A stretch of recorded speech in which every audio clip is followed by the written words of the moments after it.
Salut à tous, c'est Nico, j'espère que vous allez bien, moi ça va toujours aussi bien, je vous le dis à chaque fois. Et puis un autre truc que je vous dis aussi assez souvent, si vous achetez une télé et que vous avez donc une belle et grande image, ne vous arrêtez pas aux enceintes qui sont intégrées dans la télé. Très souvent, la partie son intégrée dans une télé peut être vraiment son point faible.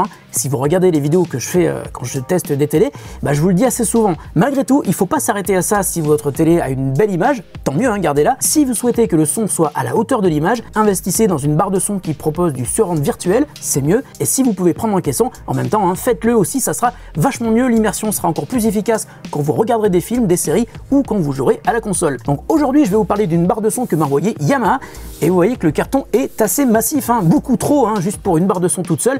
Et c'est normal parce qu'il y a aussi un caisson de graphe qui est intégré dans ce pack. Alors si vous êtes un habitué de ma chaîne, vous savez sans doute que j'ai déjà testé un ensemble Yamaha avec une barre de son et un caisson sans fil. Celle dont on va parler aujourd'hui est un petit peu plus light, elle offre moins de fonctionnalités, mais elle est évidemment beaucoup moins chère. Mais cette barre de son propose quand même pas mal de trucs intéressants. Tout d'abord, elle est certifiée Dolby Audio, DTS Virtual X, elle est aussi Wi-Fi, compatible Spotify Connect, Amazon Music, elle est aussi Bluetooth, et enfin, elle est équipée d'un micro qui vous permet d'invoquer Alexa. Et la compatibilité avec Alexa, ça vous permet déjà de contrôler le volume de la télé à la voix, mais aussi les objets connectés de la maison qui sont eux aussi compatibles avec Alexa.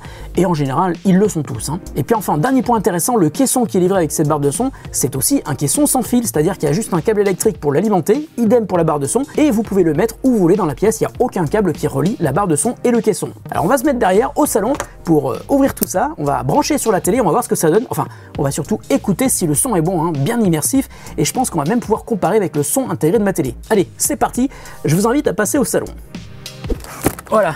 Bon, là, on va parler un petit peu technique, mais pas trop. Je vais quand même vous détailler tout ce que la barre de son sait faire avec les logos qui sont affichés sur le carton. 4K Ultra HD compatible HDR et même HDCP 2.3. Ça veut dire que vous allez pouvoir rentrer plein de sources en 4K sur cette barre de son et que ça va ressortir à l'identique sur votre télé via le port HDMI. Ensuite, Bluetooth, c'est aussi une enceinte Bluetooth, donc vous pouvez connecter votre smartphone, votre tablette, votre ordinateur, votre télé ou n'importe quel appareil compatible Bluetooth. Ensuite, elle est aussi Wi-Fi Certified, pratique pour Spotify Connect et pour Amazon Music. Ça veut dire que vous allez pouvoir balancer du son depuis n'importe quel appareil vers la barre de son et ensuite vous allez pouvoir continuer à naviguer dans vos playlists, dans vos albums directement sur la barre de son. Dolby Audio, DTS et DTS Virtual X, ça veut dire qu'elle est prête pour le home cinéma et en plus avec le caisson ça va être d'autant plus immersif qu'il y aura de belles basses et puis il y a évidemment Alexa qui va vous permettre de contrôler tous vos objets connectés de la maison à la voix. L'ensemble a l'air carrément canon, on va vite ouvrir parce que j'en peux plus d'attendre là. Attention, ouverture avec mon petit couteau.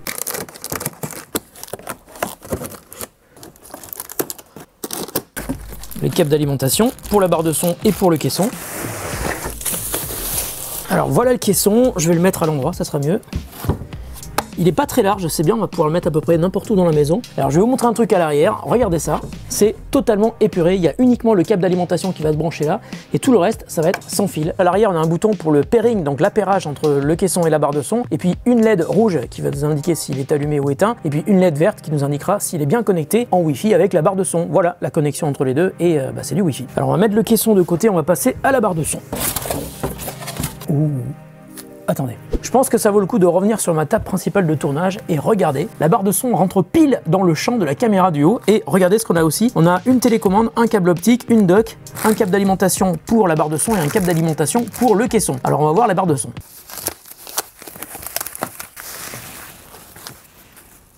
Plutôt sympa. Alors la face avant elle est quand même hyper sobre, sur les côtés le design est arrondi, je trouve ça vraiment très joli. Et devant, au milieu, on a le logo Yamaha, ça je pense que ça doit être les micros pour Alexa, et puis on a plusieurs LED, statut, HDMI, TV, Bluetooth, net, donc si elle est connectée au réseau, Surround, Clear Voice, ça c'est une fonctionnalité qui permet de mettre en avant la voix, Wi-Fi, Alexa, et puis il y a des boutons, donc elle est tactile, donc ça c'est le bouton pour allumer, pour baisser, pour monter le volume, pour changer de source, pour désactiver le micro, et puis ça c'est le bouton pour invoquer Alexa à mon avis si on a coupé le micro, et on va retourner la barre de son. Donc là on a la prise d'alimentation électrique, on a des supports pour l'accrocher, ça peut être bien si vous voulez la mettre sur ou sous votre télé. Et puis sur la partie droite on a ici une entrée HDMI pour rentrer n'importe quelle source. Ensuite on a une sortie HDMI compatible ARC, donc Audio Return Channel, ça veut dire que le son va passer dans la barre de son à partir du son de la télé de manière totalement automatique. On a une prise réseau pour la brancher en LAN, donc Ethernet si vous n'avez pas envie de la connecter en Wi-Fi, une prise optique et une prise update only, donc normalement on ne devrait pas en avoir besoin. Sur la télécommande on a a un bouton pour invoquer Alexa, un bouton pour allumer ou éteindre la barre de son, ensuite bouton pour aller sur le HDMI, sur TV, sur Bluetooth, sur net, donc le réseau, pour activer Clear Voice, donc le mode qui met en avant les voix, le 3D Surround qui va donc vous donner un surround virtuel, parfait pour le cinéma, pour les jeux vidéo, et puis ensuite on a 1, 2, 3, 4, 5, 6 modes de son. Ensuite on a un bouton bass extender qui permet à mon avis de donner un coup de boost au bass. Ensuite on a un bouton pour régler le niveau du subwoofer, donc du caisson, et ça c'est une bonne idée hein, parce que suivant la taille et la configuration de votre pièce, peut-être que vous aurez envie de monter ou de diminuer le niveau du caisson. Ensuite on a un bouton info, un bouton pour couper le son et un bouton de volume général. Et maintenant je suis prêt à aller connecter la barre de son sur la télé qui est juste derrière. Et comme vous pouvez le voir, elle est quand même assez longue et donc elle est gênée par les pieds de la télé qui elle ne peut plus être reculée, elle est contre le mur. Donc ce que j'ai fait, c'est que j'ai surélevé la barre de son avec des sous-verres en forme de palette. Alors ça reste dans l'esprit bois de mon meuble télé, je trouve ça assez sympa finalement. J'ai installé le caisson de grave sur le côté, derrière le fauteuil, il est bien caché, c'est-à-dire que les gens qui sont face à la télé ne vont pas le voir, mais ce qui est génial, c'est qu'ils vont pas non plus entendre qu'il est à droite, pour une raison simple, hein, c'est que le son des graves n'est pas directif, c'est-à-dire que si je le mets à droite ou à gauche, on ne pourra pas sentir d'où viennent les graves. Théoriquement, ça veut dire qu'on peut mettre un caisson de grave à peu près n'importe où dans la pièce. En revanche, je vous donne une astuce que je vous partage à chaque fois que je parle d'un caisson de grave. Il y a une technique pour savoir quel est le meilleur endroit où il faut mettre son caisson de grave dans une pièce. Mettez le caisson à votre place, hein, devant la télé, et baladez-vous dans votre pièce avec une scène en boucle sur votre télé, et quand vous serez à l'endroit de la pièce où vous ressentirez les graves de la meilleure manière, ni trop faible ni trop forte, eh bien vous saurez que c'est à cet endroit-là qu'il faut mettre de manière définitive votre caisson de grave. Alors là, j'ai installé l'application Yamaha Soundbar Controller qui est dispo sur iOS ou Android. Ça me permet d'une part de connecter ma barre de son à mon réseau Wi-Fi, ça veut dire que je vais pouvoir faire du Spotify Connect, donc lancer et contrôler un morceau depuis mon iPhone, depuis mon ordi. Ça permet aussi de le faire sur Tidal évidemment. Ça me permet aussi de connecter Amazon Alexa pour contrôler mes objets connectés de la maison, de changer directement de source sur la barre de son entre TV, Bluetooth et HDMI, de streamer de la musique sur un NAS chez moi, donc un disque dur en réseau, ou directement en dur sur mon smartphone. Et puis ça me permet aussi de faire les mises à jour de la barre de son, ce qui s'est passé quand je l'ai installé tout à l'heure. Donc à partir de maintenant, tout ce que vous allez entendre sera enregistré par le Zoom H5 qui est un enregistreur stéréo de grande qualité mais uniquement stéréo. C'est-à-dire que vous aurez du mal à ressentir l'immersion du son 3D virtuel et vous aurez sans doute aussi du mal à ressentir les fréquences graves que l'on ressent en général dans la poitrine. Faites-moi confiance, je vous donnerai mon avis. En tout cas, je pense que vous devriez quand même entendre une différence entre le son intégré de la télé et celui produit par la Yamaha ATS 2090. On écoute.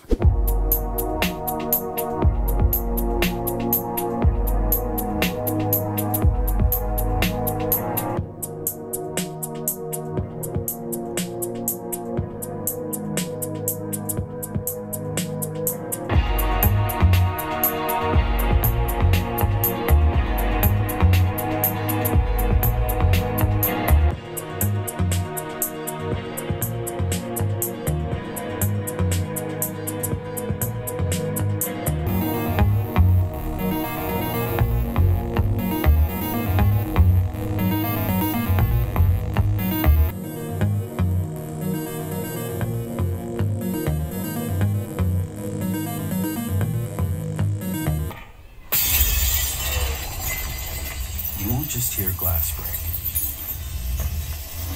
You'll hear a slightly battered and bruised baseball fly past your right ear as a cloud of debris blooms and shards of glass trail overhead. Just before gravity takes hold, scattering chaos to the four corners of the room.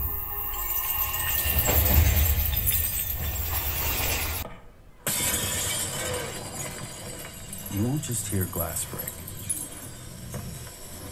You'll hear a slightly battered and bruised baseball fly past your right ear